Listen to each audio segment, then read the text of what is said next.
Abhishek, you've scaled companies from 0 to 8-figure revenue multiple times. At what point in that journey does growth strategy actually stop working? And what do most founders do instead of admitting that? Cool. So that's a great question. So essentially, there are already predefined initiatives that you can actually launch, which will enable you to scale more efficiently than other channels, right? So the typical, thinking that we have when we start out is that channels are something that needs to be discovered. Sure. That's not true. Products fit channels. So channels are created out there already, right? Like the email channel exists, the LinkedIn channel exists, the Right. paid ads channel exists, the content channel exists. It's about how you can use it to sort of your Mm, advantage. A lot of time, what happens is that folks do not have a very clear answer to this question, that what mm, are the high ceiling initiatives that I can launch, right? And the knowledge base is very clear. If you study the literature and if you also pick up experience, you'll know that there are only six high ceiling initiatives that you can do actually. I can detail you folks about that as well. And essentially what happens is that even though these channels are sort of predefined, mm, what matters really is that what are the detailing of how you're launching a particular campaign, right? For example, what is your messaging? mm. Who are you targeting? What is the funnel experience across the whole, buying experience or say conversion experience? And then essentially, what are the offers or hooks that you're using to convert the target audience? So all Right. those things matter a lot. Whenever something is not working, it could be an issue with the macro strategy in terms of what high ceiling initiatives you're launching. And the other thing would be that how is your tactic, say, sort of evolving with respect to the strategy that you have built out. And a lot of times the fault is either in one of the two things, and it's Mm. very, very clear for somebody who doesn't understand strategic initiatives very well. But if you've got your strategy right, then you need to optimize the tactics that you have within the particular channel. So I think that's where growth strategy kind of will fail if you do not have right tactics and right execution, and if you don't experiment enough to find out, because the devil is in the detail. So you Right. need to have a continuous experiment, ABC Mm. experiment, right? And that's where I think a lot of times founders are not able to sort of understand the balance between doubling down on what is working and experimenting regularly so that you're not sort of affected if something breaks. Yeah. And not to get stuck in that loop of why is this not working? Like, I should keep doing this rather than trying out something different. Correct, correct. So you need to keep experimenting, and of course, you need to Experiment. strike a balance. Right, right, right. So you built a growth collective of operators you call the top percentile, 1 percentile. What does that 1% actually look like in practice? Because everyone thinks they're a part of it. Right. Uh, so the way, I think, first of all, a disclaimer in the interest of the audience knowing, everything, it's more of a, positioning line. Right. Of course, you can't really objectively measure if somebody's top 1 percentile or not. This is not an exam that anybody's taking, right? So there is Yeah. no objectivity with this. There is certain amount of subjectivity, but there is still definitions and criterias for that subjectivity that I have defined. And I do think that works a lot.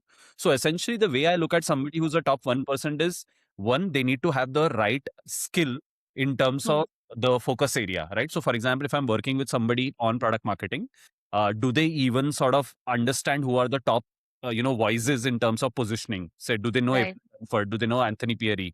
Do they know the Product Marketing Alliance, right? And the folks Yeah. are within that Right. universe. So, are you really observing the top people and what frameworks they have, and are you trying to adapt that? Number one, that is skill based question, right? Hmm. Then there's the question of how much hunger you have in order to grow in your life, right? So that determines basically whether you are able to apply the skill that you have gathered over a period of time or not, right? And the last criteria is basically ownership. So whether you take full ownership, whether you're full time, whether you're freelancer, whether you're fractional, ownership is not related to the number of hours you spent on something. It's a mindset Yeah. with respect to I own what I'm going to work on. So these three factors together, the skill, the application hunger, and essentially the last one is the ownership and the entrepreneurial mindset is what I describe as a top 1% operator in any space, not just basically Yeah. product marketing or growth or just performance marketing, any space.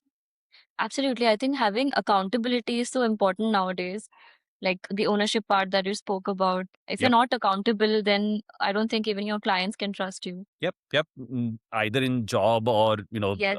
in full time or part time or Hmm. freelance, anywhere, you need to take accountability. You need to take the ownership of what your piece is. So, a fractional GTM head is still a concept founders misunderstand. They think they're getting a consultant.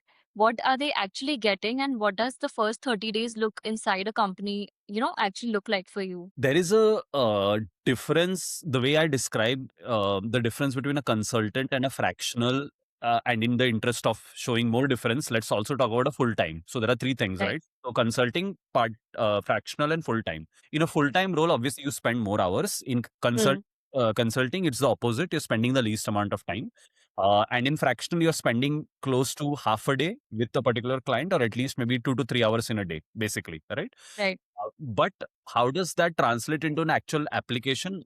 Besides the difference in the hours you spend is, in a consulting role, you're only responsible for macro strategic inputs, or at some point you're responsible for giving specific tactical inputs. Let me give an example, right? Maybe you're consulting, say as a head of growth, you're consulting and outlining a GTM acquisition strategy, Hmm. answering the question, which channels should we launch for acquiring more users, right? So that's the question you're answering from a strategic macro lens. Or maybe you're answering the question whether we should focus on onboarding or acquisition or retention and engagement or some monetization, right? Which one? Right. And then drafting out a strategy for that. So that is only consulting from a macro lens. But when you're fractional, you're actually taking the responsibility of the project management also. So Hmm. you're actually aligning the resources, whether in the company or whether freelancers and agency, to that strategy. So it's a lot more Right. hands on, basically. Hmm. And in obviously in a full-time role, you have more time to do basically all of these things. So you can look at every project from a strategic lens, from a tactical lens, from a project management lens, and an execution of that project, basically, right? So obviously, when you're head of growth, you barely execute. You're mostly senior resource. So you Hmm. work on project management, tactics, and strategy. But if you're a consultant, you don't have enough bandwidth to sort of work on project management. It's impossible.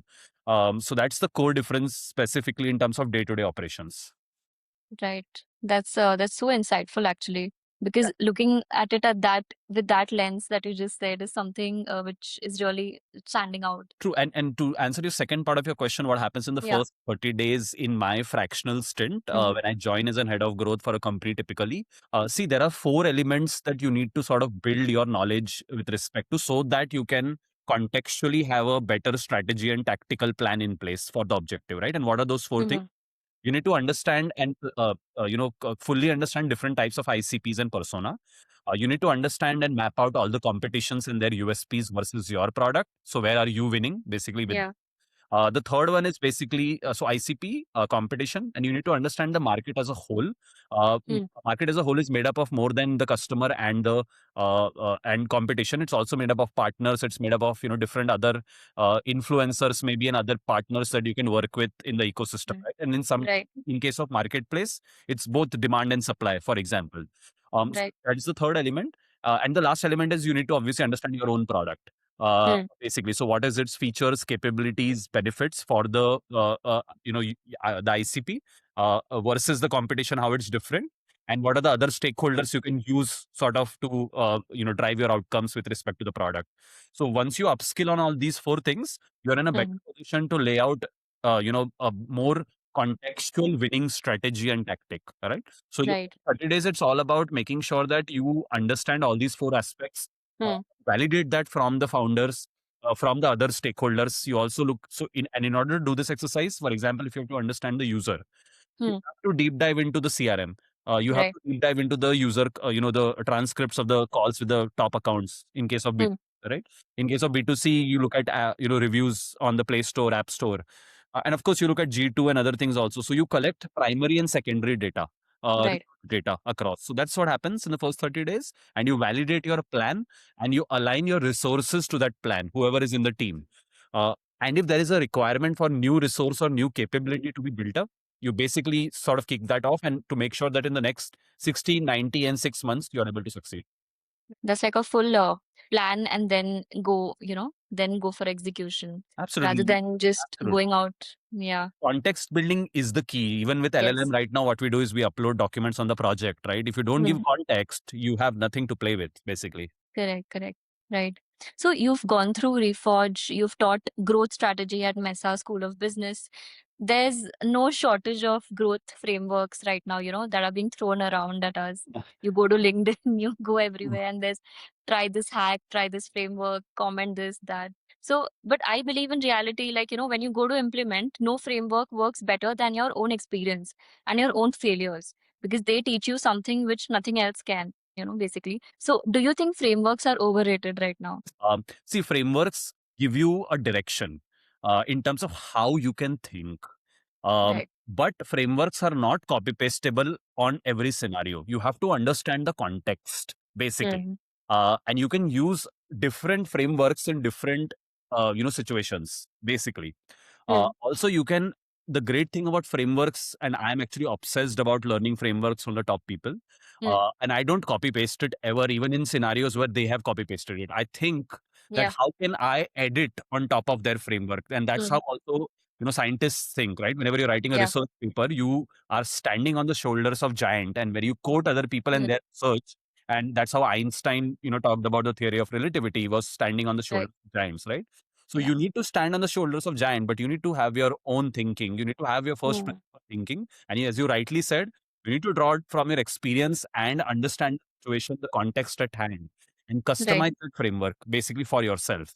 Mm, And of course that I've been very lucky that I've been part of all these different communities and leaders who have talked about their project. I've attended their workshops, etc. And what I mm, do is that in my own time, I actually edit those frameworks out. And in fact, that's how I taught a class at Mesa School to 50 plus entrepreneurs and mm, tech operators and leaders, basically, because you work on top of that, and of course you apply that in real life. So you are obviously getting a feedback loop going.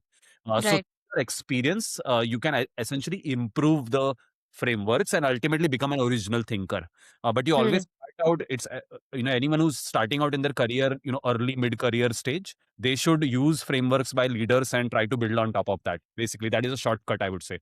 That makes a lot of sense because the skeleton is already there for you, or their sort of thinking is already there for you. You just have to put in your perspective of what you think and then chart it out, basically. True. So to give you a quick example from a product Mm. marketing lens, April Dunford has these structured frameworks for positioning. So you Yeah. can use that and you can edit on top of that and, try to incorporate maybe others structure also and try to see how you can, maybe there's a structure also given by Anthony Pieri. So how Yes. does Anthony Pieri structure and April Dunford structure, can you synthesize them also? Is also a Yeah. question you should ask, basically. But they two are very different thought leaders, actually. True. Anthony Pieri and April Dunford, True. their thought process is also very different. So I Right. think even understanding that which thought school you want to follow, like if you see his partner, like Rob Kaminsky, his thought process and thinking is very different when it comes to Anthony. Anthony is a bit like like a debatable, sarcastic sort of a person is what I feel, and this guy is like very direct. So yeah, I think mapping yourself also to which school of thought you belong is so important. Correct. But I would always say that try to synthesize. Don't try Synthesize. to be I would say, don't try to get bogged down by a certain person's point of view.